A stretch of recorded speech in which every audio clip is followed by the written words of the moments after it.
Bien, buenas tardes y bienvenidos todos, ¿no? A su clase de bases teóricas 3, 17 de diciembre del 2020.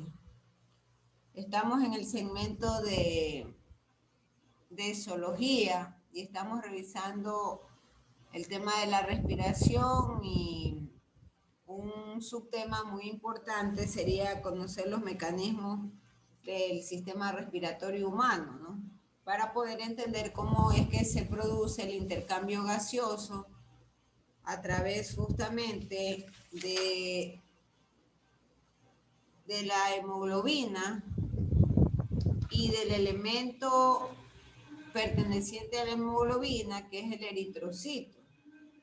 En realidad, esa es la célula que se encarga del tema de intercambio de gaseoso. Y gracias a los eritrocitos, nosotros tenemos la difusión del oxígeno y la salida del dióxido o el dióxido de carbono.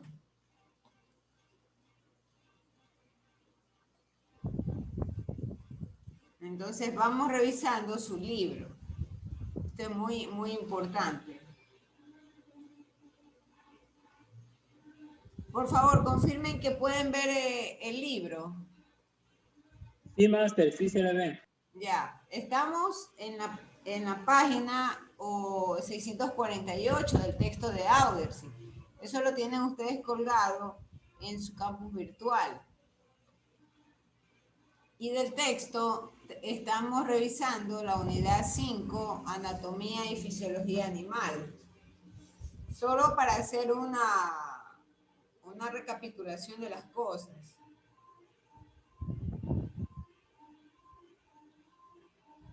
No, teníamos Buenas tardes, Miss. Buenas tardes, señor Payo. Teníamos nosotros unas láminas en las cuales se hablaba del sistema respiratorio, cómo era la estructura de los pulmones, ¿no? En el caso de los vertebrados. Entonces,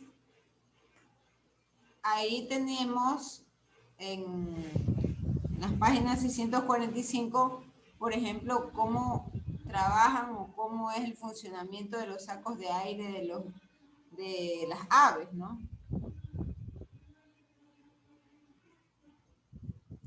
Cosa igual sucede con los insectos. Ya nosotros este tema de los espiráculos, de los opérculos, ya eso lo hemos revisado el día de ayer. Y acá en su página 604, a partir de la página 600, yo diría 642, ahí encontramos todos los puntos que hemos venido tratando, ¿no? Entonces ahora es importante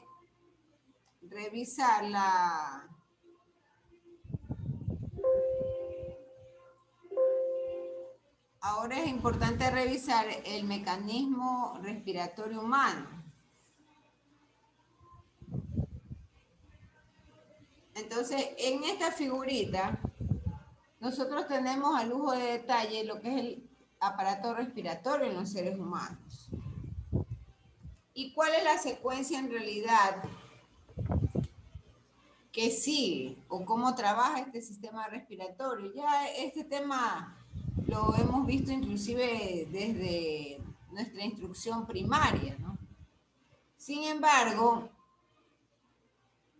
acá en este nivel superior vamos a rescatar la importancia o la función de la célula como tal que está en la sangre. Y ahí podremos entender cómo se genera la difusión del CO2 y además cómo es la expulsión del dióxido de carbono. Entonces, en los humanos, el aire entra normalmente por la cavidad nasal. Y tal como ustedes lo ven en la figurita, va a pasar a la faringe. Pasando a la faringe, va a llegar a la laringe y a la tráquea. Hay un mecanismo que ustedes lo pueden ver que parece como una semillita, la epiglotis. Entonces la epiglotis normalmente la función es impedir que los alimentos desciendan o bajen por la tráquea en lugar del esófago.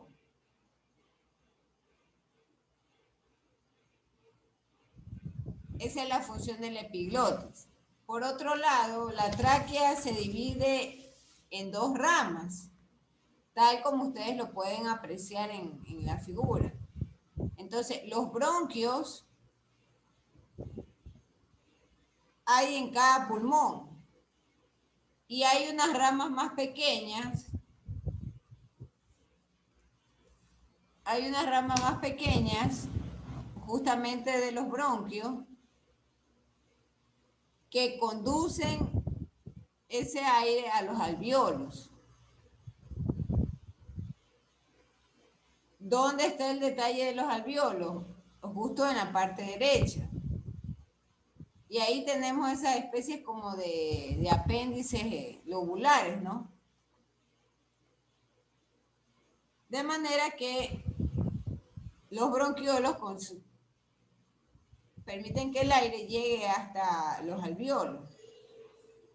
Y estos alvéolos se encuentran con un contacto directo justamente con los capilares. Y es en los capilares donde en realidad se encuentra el intercambio gaseoso. Ahora, la sangre, tal como ustedes lo pueden ver en esto que parece como una especie de red, la sangre se encuentra alrededor de todos los capilares. Y normalmente el dióxido de carbono se intercambia por oxígeno. Había una explicación muy importante, ¿no? Que los gases durante su intercambio trabajan con gradientes. Entonces van del mayor gradiente hacia el menor. Y lo mismo ocurre con el caso de la expulsión, ¿no? Entonces, el mayor gradiente de presencia de O2 es, por ejemplo, en la atmósfera.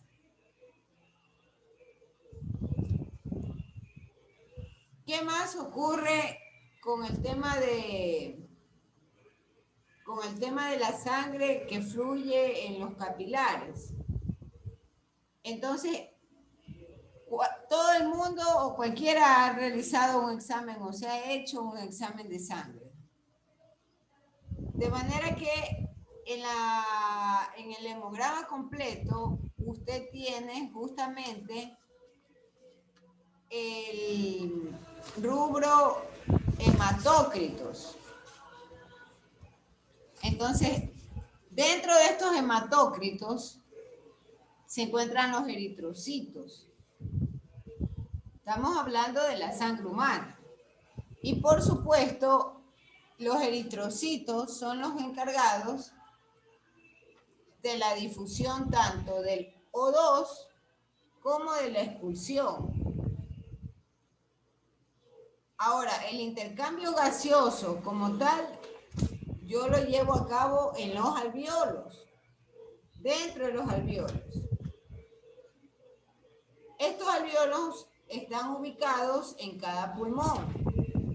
Y tal como ustedes lo pueden ver en la figura, se asemeja mucho a pequeñas cámaras. Entonces, la característica del pulmón es que tiende a expandirse cuando nosotros respiramos, ¿no? Lo que es la respiración, la inhalación y la exhalación. Entonces, los alvéolos, como característica, tienen paredes delgadas que por supuesto le proporcionan una superficie apropiada para la difusión. ¿Qué ¿qué más ocurre en el intercambio gaseoso? Entonces los alvéolos finalmente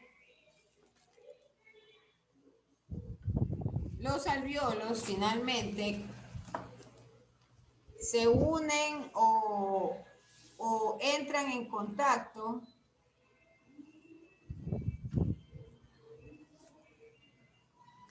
justamente con los capilares. Entonces los capilares suelen estar en sectores, lo que se conoce como adyacentes o laterales. Y por supuesto ellos tienen una célula que es la que le permite identificar cierto grosor. ¿Qué ocurre cuando los gases entran, por ejemplo? Los gases tienden, en términos generales, a diluirse en agua. Ahora bien, ¿qué pasa con el pulmón? El pulmón normalmente es un órgano que está rodeado de una capa fina y está humedecida permanentemente. Y por otro lado, recuerde que los pulmones están en la caja torácica de todos nosotros, todos los seres humanos, ¿no? Y hay todo un sistema también de protección para estos órganos.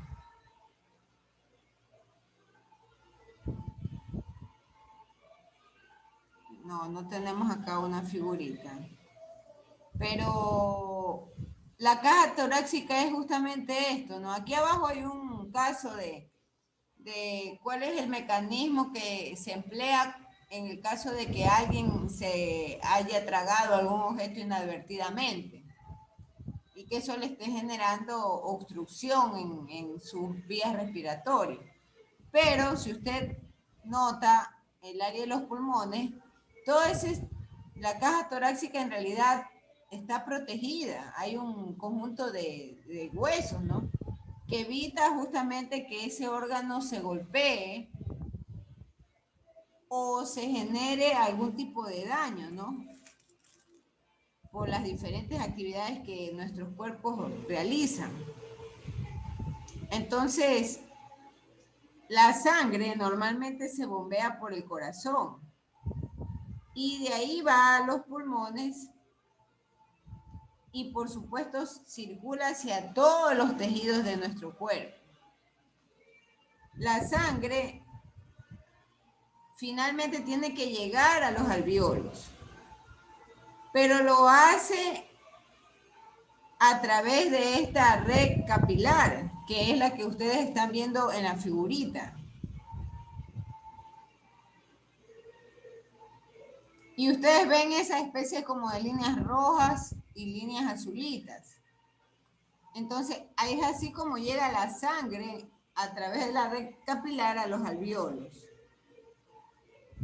Ahora, los capilares alveolares, ellos normalmente tienen baja cantidad de oxígeno. Ya vamos a referirnos al tema de la gradiente. Entonces, ayer justamente conversamos con Guillermo Arbolera, el que preguntaba qué pasa con las células y por qué ciertos animales viven más que nosotros mismos. Entonces, nosotros tenemos cierta demanda energética que debe ser cubierta también o debe tener correspondencia con nuestro sistema respiratorio.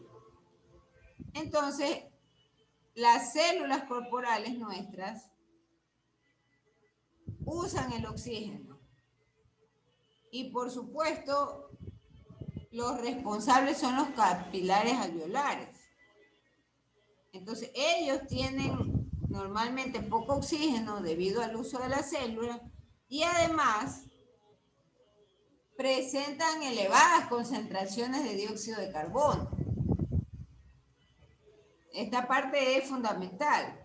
Entonces el dióxido de carbono tiene que ser liberado por encontrarse como mayor gradiente. Entonces los alvéolos lo que hacen es capturar el oxígeno, lo van a difundir del aire en donde está toda la concentración más elevada y lo lleva hacia la sangre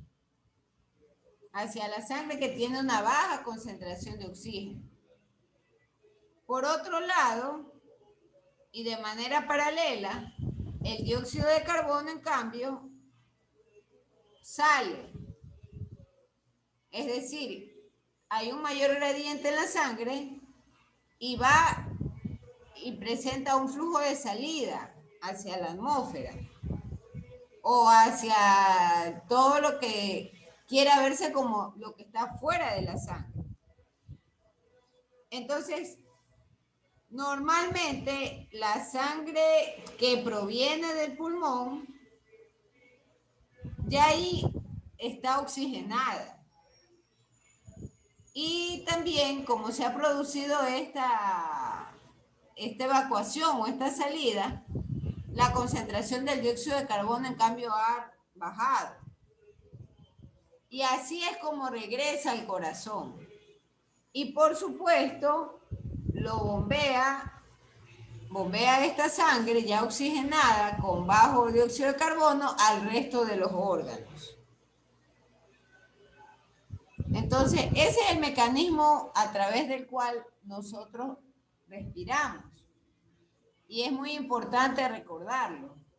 Porque tal vez nosotros pensamos que los pulmones directamente son los que están trabajando en función de la oxigenación de la sangre. Y no es así exactamente, ¿no? Hay un papel importante que lo desempeñan los alvéolos y la red capilar, por donde circula la sangre. Y escudriñando más la estructura o la fisiología humana, llegamos al tema de la hemoglobina como tal, porque no es toda la sangre o todas las células prácticamente sanguíneas, la célula que en este caso es el eritrocito, él es el que se encarga de hacer esta difusión y este intercambio gaseoso. Preguntas, por favor, hasta ahí. Preguntas.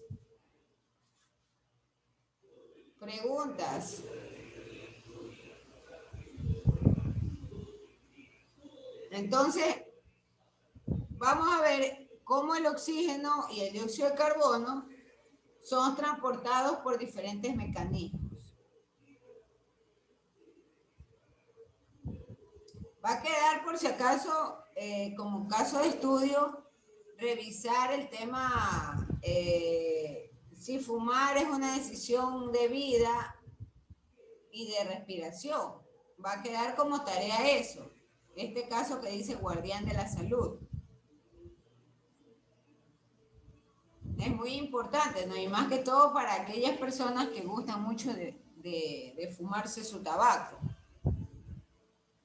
Entonces, en estos dibujos, aquí vamos a centrar nuestra atención y nuestra, en realidad, la explicación, ¿no?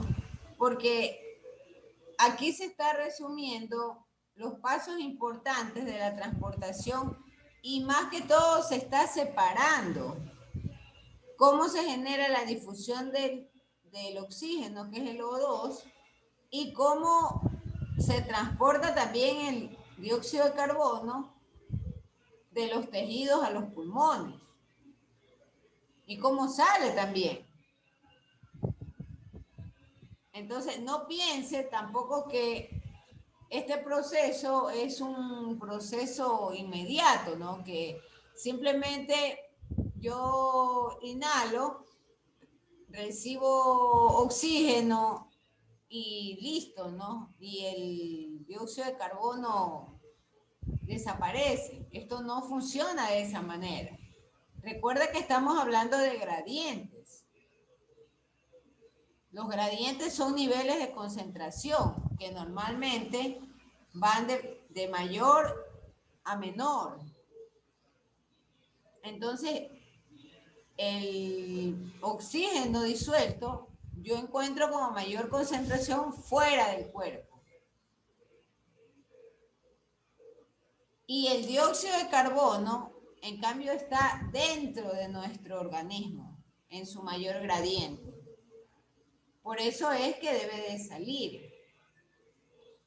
Y ahí tenemos la figurita que está en la parte izquierda superior. Allí tenemos la fotografía, si usted lo quiere ver, o el dibujo de un alvéolo. Y cómo la red capilar que rodea el alvéolo, por ejemplo, está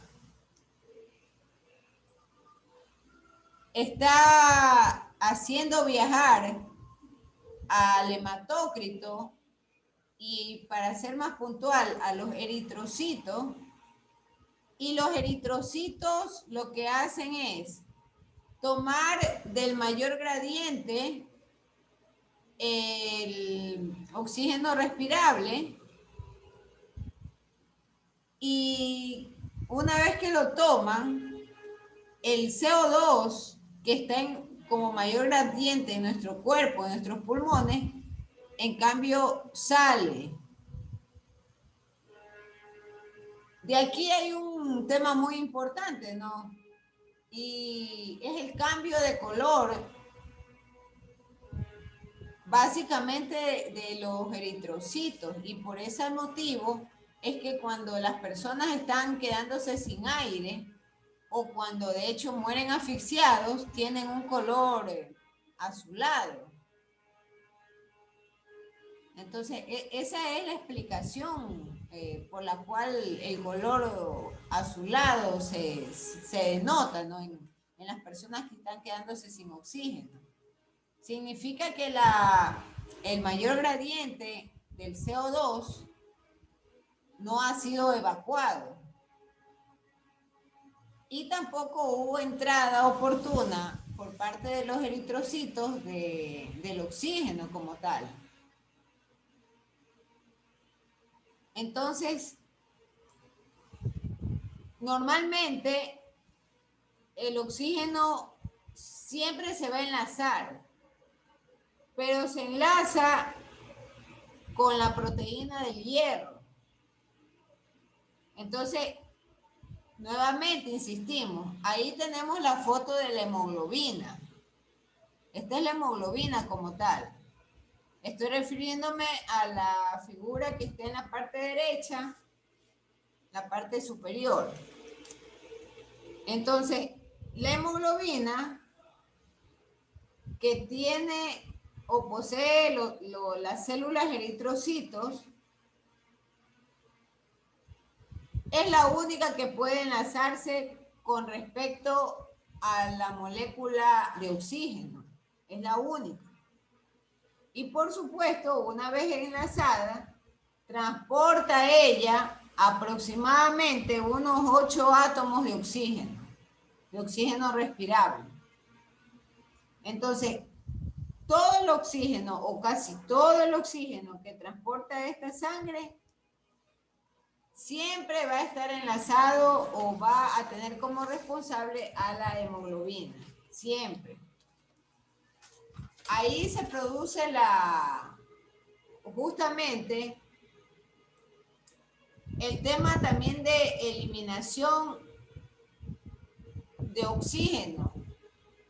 El oxígeno también llega a ese elemento que se llama el plasma. Y eso que ustedes ven en la pantalla, o la figura que ven en la pantalla, no es otra cosa sino un dibujo que trata de simular a la corriente sanguínea, en donde está el plasma, está presente el plasma. Y entonces el oxígeno está diluido como una especie de solución. Ahora bien, la hemoglobina es la que va a conservar el alto gradiente de oxígeno que ha capturado del aire, la hemoglobina. Y allí está su explicación de su coloración, ¿no?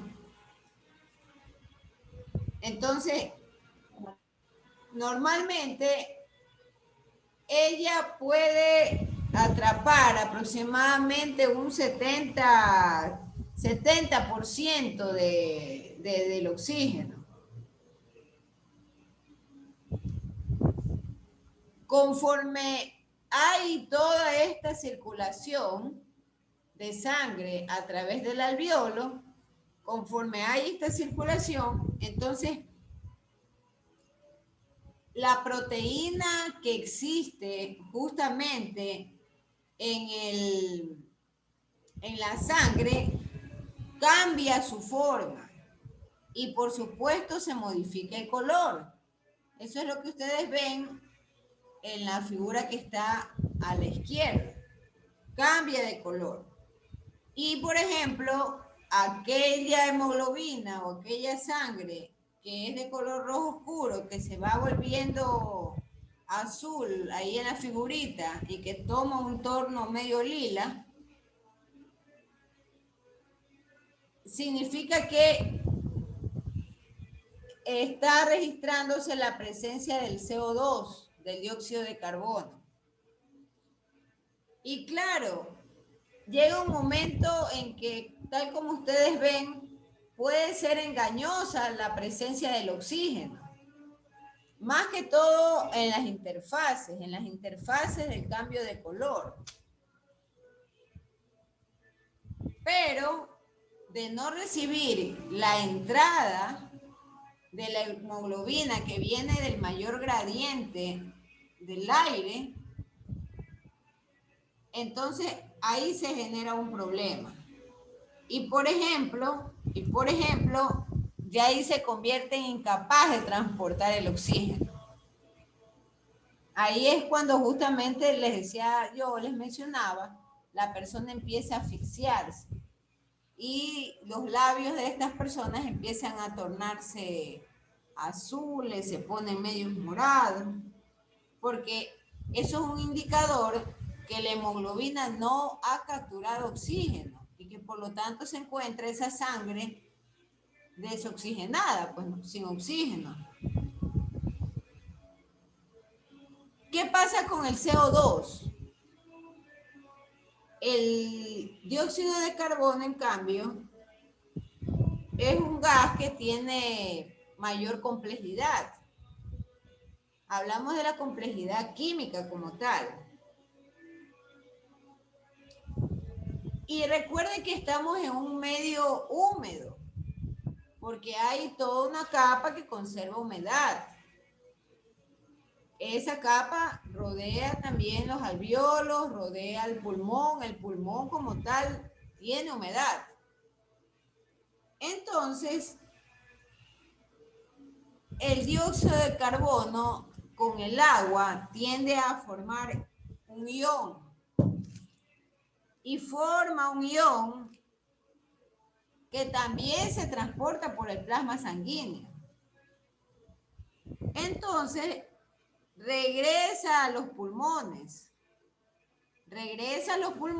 a través de la misma hemoglobina, ¿no? Y por supuesto, recuerde que los tejidos también liberan o tienen que eliminar el dióxido de carbono. ¿Por qué? Porque así como hubo la entrada del oxígeno, ellos la usaron para todas sus funciones, para todo su desarrollo o el desempeño de las actividades y se transformó en dióxido de carbono. Entonces, el ion bicarbonato que se produjo, finalmente hace que en la hemoglobina se vaya gradualmente disminuyendo la concentración del oxígeno. Y a su vez va incrementando el gradiente del CO2. Trabajan a la inversa. Entonces, cuando la hemoglobina disminuye la concentración del dióxido de carbono disuelto, esa disminución es la que permite o está muy relacionada, en cambio, para que fluya, y para que fluya el CO2 justamente hacia las otras células de la sangre y pueda recibir otra vez su incremento de oxígeno para nuevamente transportarlo. Entonces, esta es, como ustedes pueden apreciar, una actividad continua. Es una actividad que no para en ningún instante. Y noten ustedes en la figurita que está abajo, cómo en este proceso ella toma la hemoglobina, el eritrocito como tal. Los eritrocitos tienden a tener una forma como curvada y tienen una especie como de...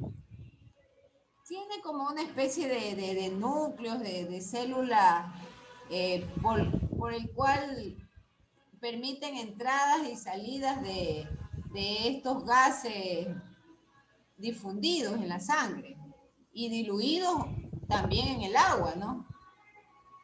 Entonces, noten que el eritrocito faculta justamente a la hemoglobina a que entre el gradiente mayor del CO2,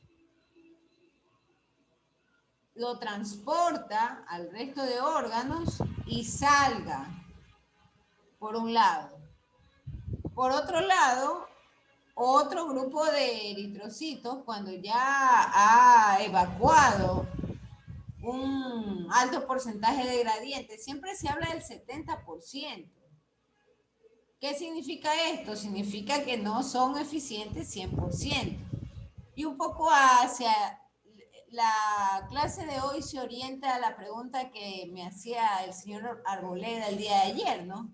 Bueno, ¿y por qué nosotros vivimos menos, no?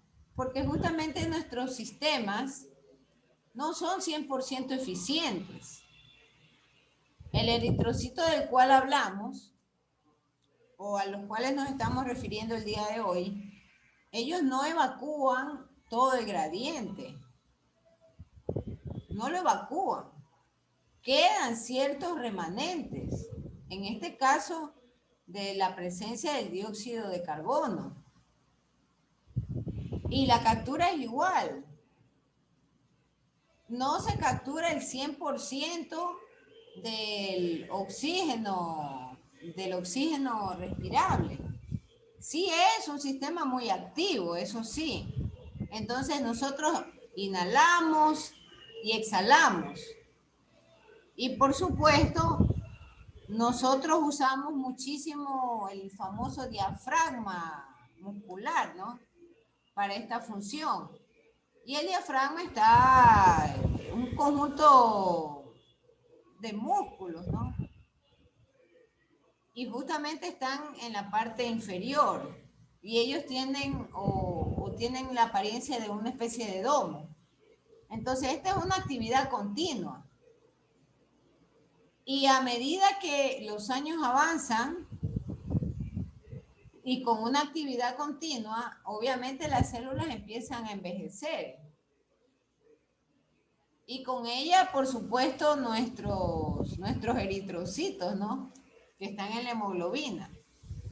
Entonces, todo esto nos genera a nosotros ya el deterioro celular. Y de aquí se desprenden una serie de conjeturas, ¿no? Que hoy en día, inclusive, algunos somos presas de estas publicidades engañosas. Le dice, bueno, trabajemos con oxígeno para que ingrese al cuerpo y para poder ayudar a la célula a que se oxigene. Claro, teóricamente ese es el camino de ayuda, pero no es tan sencillo de aplicarlo, porque tal como ustedes lo pueden apreciar, el sistema tiene una capacidad y no trabaja por encima de esa capacidad. Hablamos de capacidades de absorción, capacidades de dilución de elementos en la misma cantidad de agua que está en nuestro cuerpo, y hablamos también de capacidad de transportación celular. Entonces no es tan sencillo decir, bueno, voy a hacer ingresar oxígeno puro al cuerpo para que las células lo tomen. No es tan cierto esto, ¿no? Pero sin embargo, en el campo de la medicina siempre está buscándose alternativas para poder tener un avance y más que todo ayudar a las actividades celulares de nuestro organismo. Vamos a dejar hasta ahí esa explicación. No sé si hay alguna pregunta y vamos a tomar la lista. Hemos culminado con 25 personas. ¿Quiénes son estas personas? Alison Cuello, Andy Gutiérrez, Angie Barahona, Dayana Plúa, Denise Barahona, Erika Miranda, Gabriel Cedeño, Gilson Cabrera, Henry González, Gilson Lynch, John Navarro, Jonathan García, Jorge Ochoa, Jocelyn Acebo, Laisa Mora, Libé Montes de Oca, Luisa Vera Coronel, María Barrio Nuevo, Marta Cajamarca, Mabelín Zambrano, Pedro Bone, Rudy Lucín, Ginger Tomalá, Wilfrido Payo y Elania Figueroa. Hay un comentario en el chat, vamos a ver. Ya, Angie Barahona ya está en la lista, ¿no? Bien, entonces, por favor, si no hay ninguna pregunta, les pediría que abran sus libros en el capítulo correspondiente que les he mostrado sobre el sistema de respiración. Y lean, por favor, y revisen los casos de estudio.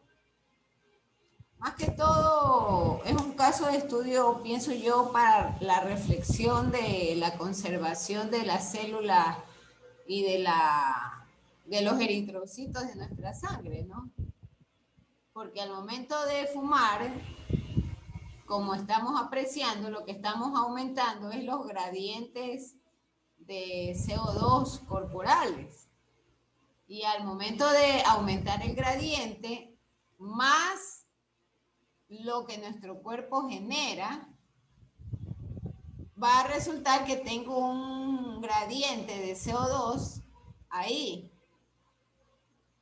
frente a un gradiente de O2 muy minúsculo. Entonces, claro que algunos me van a decir, pero nosotros no tenemos nada, ¿no? Hasta el virus se nos fue. Yo he escuchado ese criterio, ¿no? Dice, hasta el virus, ni el virus me entra porque yo fumo, pero estamos deteriorando, y de acuerdo a lo que hemos revisado en la clase de hoy, nuestros eritrocitos. Porque los estamos obligando y los estamos forzando a que tomen más cantidades o más concentraciones de CO2, lo cual les va a ellos, conforme pase el tiempo, va a haber mucha mayor dificultad en evacuar ese CO2. Y ese desgaste lo que va a generar es que cuando quieran ellos del gradiente atmosférico tomar el CO2, perdón, el oxígeno, ya ellos no puedan responder y la capacidad de ellos probablemente se va a disminuir. Entonces, en realidad esos son los efectos, ¿no? De ahí, recuerden que el torrente sanguíneo viaja por todos los órganos. Por lo tanto, el daño no solo se lo puede registrar a nivel pulmonar, sino que empezarán a existir otros problemas colaterales debido a que esos eritrocitos que estaban encargados o que están encargados de llevar oxígeno al resto del cuerpo no van a poder trabajar de manera eficiente y oportuna. Bien, no sé si hay alguna incógnita. Máster, buenas tardes, disculpe. La compañera Michelle Arizaga tuvo un problema el día de hoy, entonces no, por eso no se pudo conectar igual. Ya, no, Le dejo que le comunico. ya está bien, no se preocupe. Hay personas, como les explicaba, que son recurrentes, ¿no? Porque falta en un día, no ocurre nada. Revisen los casos de estudio y eso va a quedar colgado en la plataforma. El link del libro también está. Ya ustedes saben que están trabajando con el libro de Audersy, la 9ª edición. Bien, la foto, por favor. Que prendan las cámaras los que estén en capacidad de prenderlas para tomar la foto de los asistentes. Y yo no se ha puesto el gorrito navideño en persona. Pero ve elegante ya. Hablando de gorrito navideño, malas noticias. El 26 tenemos clase. Tenemos clase el 26, el 27, el 28, el 29 y el 30. Sí, yo le dije que 24 y 31 teníamos igualmente asistencia, solamente el 25 y el primero tenemos pausa, por decirlo así. Bueno, pero en todo caso, el 24 vamos a tener una conexión corta. Sí, pues Máster, igual el 26 uno está lleno de pavo, pues Máster. Y de bonos. De los bonos quiere. Bueno, entonces, prenda por favor su cámara para... Todo lo que se me ocurre, miren, como para cumplirnos, vamos a conectarnos y lo que hacemos es una discusión, un comentario. Vea, se me ocurre hacer una actividad. Uno de los casos de estudio se vienen leyendo, le paso a Gilson el caso de estudio, comentarios. ¿Qué opinan sobre tal caso de estudio? Y nada más, ¿no? Y terminada la historia. Pero más en el 31 no deberíamos conectarnos, pues es como que una falta de respeto, digo yo. Imagínense, todo el mundo ahí para salir a bailar y querer quemar el año viejo en chiquicorto. A ver, vamos a ver, ¿qué cae el 31? Primero analicemos. El 31 cae jueves. Es decir, Jueves, igual el 24. Ya, entonces, verán, el día jueves y el 24 tendremos conexión de 3 a 3:20. Pare de contar. Y de esa manera nadie nos va a acusar de cosas raras ni nada. ¿Y qué vamos a hacer el 24 y el 31? Vamos a hacer un 15 minutos 20 de un caso de estudio. Opiniones varias. Cerrar las actividades. Y ahí nos deseamos la feliz Navidad. Les mostraré mi bebida y ustedes beberán en su casa. Termina la historia. Bien, muchas gracias y nos vemos mañana, ¿no? Dios mediante. Sí, Máster, gracias.